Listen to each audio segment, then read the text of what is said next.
Hey there, are you pitching to an editor and writing your name or your company name in the subject line? Or better yet, are you dying to send your media attachments, beautiful headshots, and all the information in a pitch? Well, my friends, I am telling you, these are two of the five things you need to stop doing right now if you want to get featured. In this episode, we're going to cover the top five don'ts if you want to get featured. These are straight from my community, from my own experience, and it has been validated by reporters. You're not going to want to miss this episode. But first, if you want to see actual pitches using my proven method that have gotten featured with more do's and don'ts and insider hacks about how to get featured as a small business, head over to gloriachoupr.com. That's choupr.com/masterclass and see the number one masterclass to help you land your first media feature in 30 days. All right, my friends. So I wanted to do this episode because so many people have asked me throughout the years the kind of things, little things here and there about what to send in a pitch, things like timing or whether or not they should add their bio or a slide deck or what to put in the subject line. I am here to tell you very simply that if you're doing these five things that I'm going to tell you, that you should stop doing right away. Are you ready? Okay. The first one is you need to stop putting your name and your company name in the subject line. Remember, I always say that your pitch is only as good as the subject line because if it doesn't get opened, it doesn't get read, right? And open rates are all about subject line. So in your subject line, you want to make it clear what the pitch is about, what the story is, what the insights are, and putting your name and your company, which is really of no relevance to the editor, unless you know them, is just a no-no. So I cannot stress enough that the number one thing you need to stop doing is do not put your name, your company name, or anything that's not relevant to the editor, right? I had a podcast episode. If you listen to the first one, I interviewed Margot Lushing, who is a writer for various outlets, including Forbes, Refinery, and Brit & Co. And she says that a subject line needs to be specific. So if you are pitching a gift guide, it's maybe gift guide best eco gifts for, vegan moms under $50, right? It tells the editor exactly what you're pitching. Now, if you were to replace that with your name, your company, and story, and feature me, she's probably not going to read it. So this is directly from the journalist. And I'm here to tell you, do not waste time putting your name in the subject line because your subject line is probably the most important part of your pitch. It is the first step to getting it open, my friends. Okay. Number two is you need to stop adding your bio, your attachments, and media kit or photos in the email if they have not asked for it. I cannot tell you how many times people have asked me inside of my Facebook community, and people in my PR starter pack already know this, but people are asking, Gloria, I have this beautiful media kit. I paid hundreds of dollars to get it done. I cannot wait to attach it. And I say, no, do not attach it. Number one, adding any attachments will increase the likelihood that your email will go straight to spam. And we all know you are competing for the editor's attention. So you don't want to do anything that's going to lower your deliverability rates, right? So do not add attachments. And number two is, I know if you have a product and you have gorgeous photos, you've paid a photographer hundreds or thousands of dollars for, I understand that you want to add it into the email, especially if it's something about getting onto a product guide or a gift guide.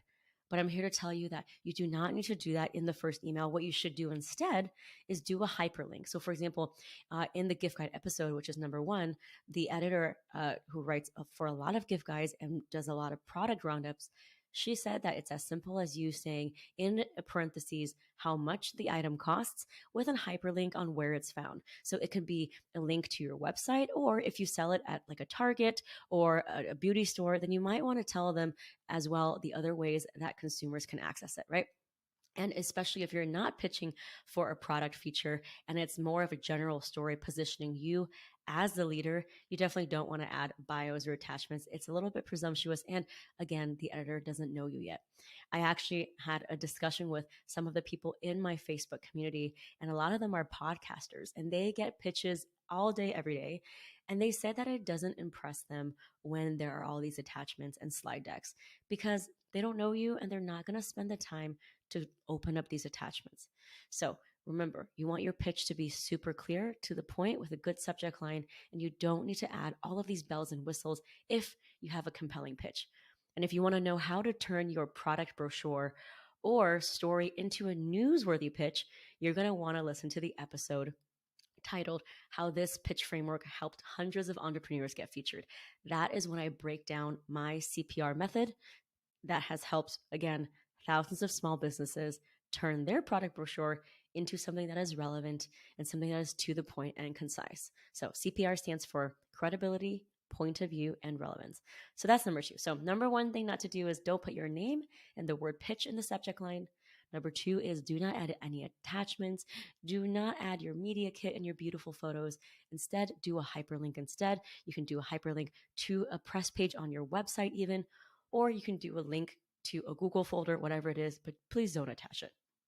Number three thing that you should not do is just relying on one email, and that's it. I cannot tell you the number of times from my own pitching where every single time that I've gotten a client featured, it was in the follow up. In fact, a lot of the journalists I talk to, whether it's the journalist I interviewed in episode one or the Business Insider Small Business Reporter who I have on another episode, they all say this is that they might not be responding to your email because they can't respond to every email, but they are looking at it and they might have their own way of filing it away and categorizing it because there is a chance that they will be tasked with a story and they're going to need someone to speak on the subject. So if they're interviewing someone in e-commerce and you happen to pitch about e-commerce a week ago or a month ago, they're going to go back into their inbox, right? So having the follow-up and keeping top of mind is so important. Now, I know a lot of founders, especially small business owners, this is a muscle that they're not so used to using, right? They're not used to even writing a pitch, let alone following up in the DMs or doing the 3rd or 4th time follow-ups. And I get it, right? It's human nature to not want to follow up and to open yourself up to rejection. But I say, and you know this if you're already inside of my PR starter pack community, that everything you want is on the other side of the send button. And in fact, episode 2, Tanisha Simone, who is a member of my PR starter pack, she was crowdfunding. She had no revenue. She had no investors. She had no finished product. She was able to get onto 10 plus publications because she realized that what is the worst that can happen? She doesn't know this person. She needs to act from a place that's going to open her up for opportunities. And that means following up. That means connecting with them on DMs. That means having a value-driven conversation and being unafraid and unapologetically your most confident self to say, hey, I sent you an email a week ago. I know that the holidays are coming and this pitch I think is relevant for X, Y, and Z. Or, hey, I read an article that you covered last week about mompreneurs and the shifting trends in this industry. So I thought you'd be interested in hearing my perspective, right? These are all the ways to make yourself relevant. And again, if you have a good pitch that's not super salesy, then you're not going to be afraid to pitch and pitch again. That is the beauty of the CPR method. It allows you to not sound like a used car salesman. So that is so, so important. And I think that's why so many people love the CPR method. It gives them a structure, a framework on exactly how to pitch. So the third one I just said is don't rely on one email.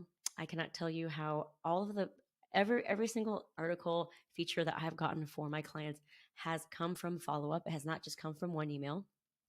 So follow up, follow up, follow up. Now, in terms of the actual cadence, there is no crystal ball. There is no right answer, right? But I will say if you can follow up no more than once a week and then maybe connect with them in the social media, like on DMs, for example, LinkedIn is a great way to connect with them.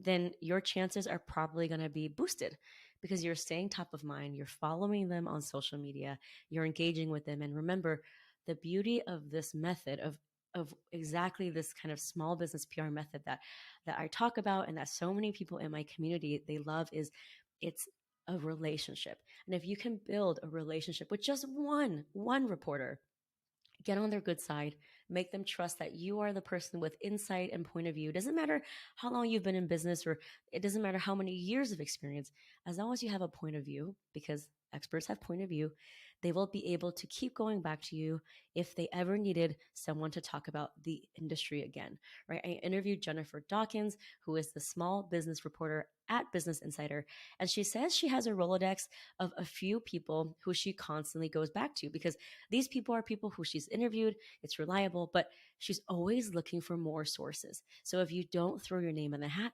then guess what? Your name will never be picked. So don't forget to pitch. Don't be afraid to pitch because journalists are always looking for new sources and new voices. All right, so that is number three. And if you want a database and media list of every single editor across 60 different industries with their email, their contact, their social media, with the exact strategy on how you can actually find them and build connections with them so you don't ever have to pay an agency, check out my PR starter pack. All right, so number four of the five things you should stop doing is following up with the same pitch and the same email without tweaking your subject line. So this is kind of the laziness in all of us where we're kind of like afraid to really tweak it because we're like, oh, well, I'm not really confident anyways, resend. And I cannot tell you how that is detrimental because it just takes a tiny little tweak in the subject line, or maybe tweaking it to relate to like the fact that now we're in a new season, or connecting it to what's relevant now. That can really help you boost your open rates. So it can be in the same email, it can be like a forward, or it can be a reply, but you might want to try and tweak your subject line. So if you pitch something around the summertime and it didn't get featured, maybe now with fall and winter, there are so many more angles, right? We have a lot of beauty entrepreneurs in the PR starter pack. So your angle for summer, avoiding like heat rash, whatever kind of skincare thing, you might want to tweak that now because now we're getting into the colder season. Again, it's not a one and done. There are so many dividends that come with pitching and staying relevant and building that relationship. And it means doing the work to find angles where you are relevant to what people are talking about, to the reality that we live in now, to what people are solving and wanting to talk about. So whether it's seasonal, whether it's a different holiday, whether it's something in the news, or just a general trend that you are seeing, make yourself relevant and tie your story into that, right? So that is number four, is just resending the same email without at least tweaking a little bit of your subject line. And here's another pro tip, and all of my PR starter pack members know this, is you want to install a software or even a Chrome extension where you can monitor your email open rates. I cannot tell you how this has changed the game for myself and all of my PR starter pack members. And I wish that somebody told me this when I started pitching. Because without an email tracking device, so you can know exactly if your email is being opened or read or not, you have no idea, right? And you're going to make assumptions about whether or not your pitch is good, and you're going to get discouraged. And I don't want you to do that. And in the age of information, everyone's listening to us, even our phones are listening to us. Install a simple email tracking device. You can Google, there's so many of them, each with their own price points. There's even some free ones. You can just monitor whether or not your email has been opened, and that's going to give you the data to allow you to make informed decisions, such as maybe I should follow up again, or you know what, my email is just not getting through to this journalist for whatever reason. Maybe it's time for me to really focus on messaging them or connecting with them in the DMs. Okay, so now we've got to the final and the fifth thing that you should stop doing right now if you want to get featured, and that is sending the same generic pitches without researching what the journalist covered. So, I know that we have a lot of beauty and product founders. So a lot of them, you want to get into like a Vogue, or, want like a refinery or a bustle, but not every single reporter at these wellness outlets cover the same thing. And guess what? You need to know which journalist is in the position to actually write your story. So the person that the editor in chief, at Vogue is probably not going to write your story. They're busy doing their book tours. They're, not in the actually writing desk, right? But the staff reporters, or maybe the contributing writers, they are the ones that are in the position to actually write a story.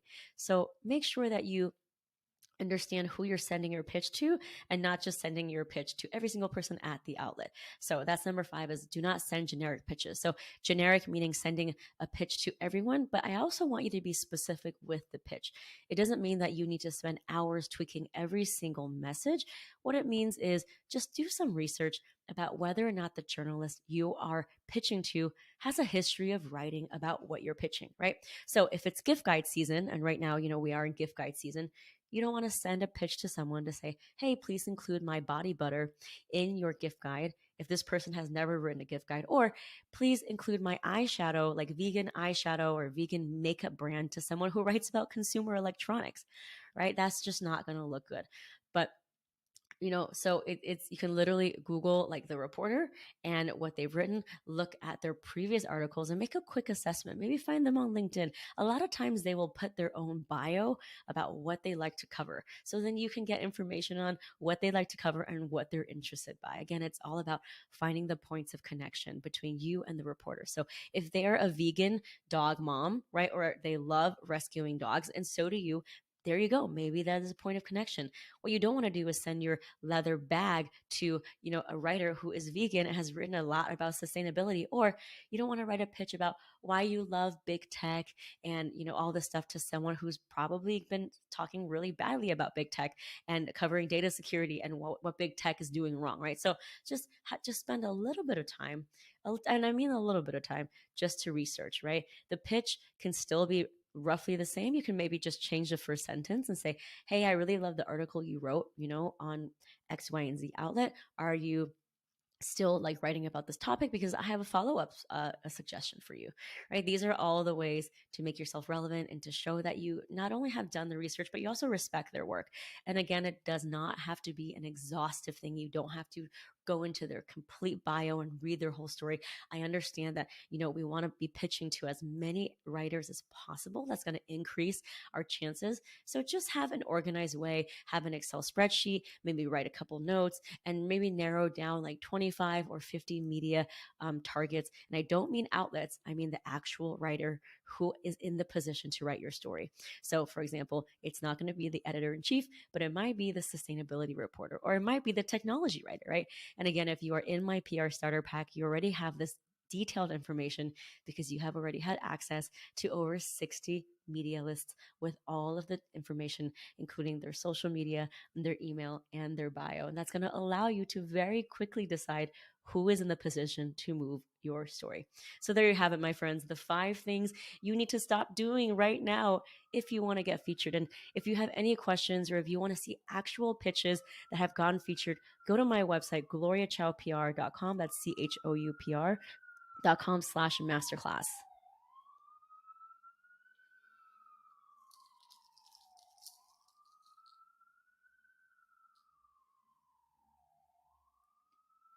Okay, so that was a police siren. So let's go back.